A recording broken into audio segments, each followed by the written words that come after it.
Hey there, history buffs. Ever wondered how one of the most iconic figures in history met his end?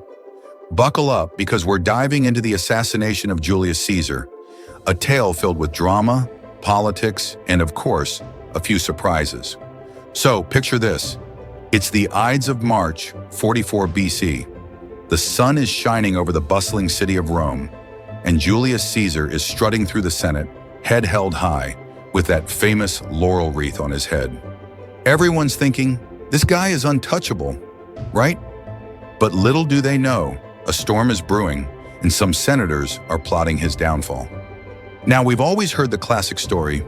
A group of about 60 senators, led by his once trusted buddy, Brutus, and the slippery Cassius, decide enough is enough.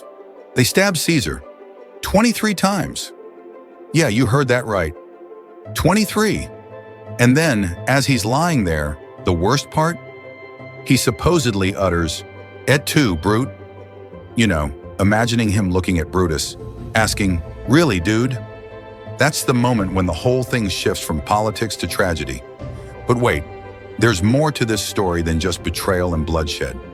Let's zoom in on something fascinating. A new theory suggests that the infamous stabbing was not just a cold-blooded murder, but also a careful orchestration by his enemies to reclaim the Republic. They weren't just angry senators, they were worried Romans. They believed Caesar was on the verge of becoming a dictator for life, and they felt they had to act before it was too late. This wasn't just personal, it was political. Think about it. Social chaos was looming, and in a bid to restore power to the Senate, they made a calculated move. It's almost like they thought, if we kill him, the Republic lives on. But did they foresee the chaos that would follow? Spoiler alert. No, they didn't. Now, some historians argue that the whole scenario was loaded with a heavy dose of irony. Julius Caesar was dealing with some serious illnesses leading up to his death. Many believe he suffered from epilepsy. Imagine that. This powerful leader who conquered lands was also battling these unseen struggles while plotting Rome's future. However, on that fateful day, he ignored the warning signs. Captured by the political theatrics, he even ignored a soothsayer's warning. Beware the Ides of March. Classic horror movie stuff, right? But hold on, the plot thickens even more. A recent study delved into historical texts, suggesting that a different motive might have played a role. This theory posits that the senators might have been part of a secret alliance, working with a woman named Servilia, Brutus's mother, who had a personal vendetta against Caesar.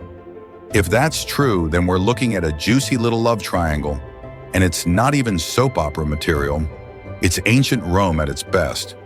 Despite the noble reasons for assassin claims, let's be real. Does any of that matter when you're the one getting stabbed in the back? It might sound silly, but these motivations paint a picture of just how chaotic politics was back then. Now, after the dust settled and the chaos erupted, Caesar's death marked the start of the end for the Roman Republic. Chaos, power struggles, and civil wars ensued. They thought they'd save the Republic, but instead, they paved the way for the rise of an empire, and ultimately, the emergence of Augustus. Talk about an unintended consequence. So next time you hear someone mention, "Et tu, Brute," remember there's so much more to the story than just that dramatic final moment. We've got betrayal, political struggles, romance, and a heap of irony. The age of Caesar was as complex as his stunning rise to power. And there you have it, friends. The unexpected twists and turns surrounding the death of Julius Caesar. What do you think? Was it merely a betrayal of one friend to another, or a deeply woven political tapestry? Let me know in the comments. Don't forget to like, subscribe, and hit that bell for more thrilling historical tales and theories. Until next time, keep exploring the past.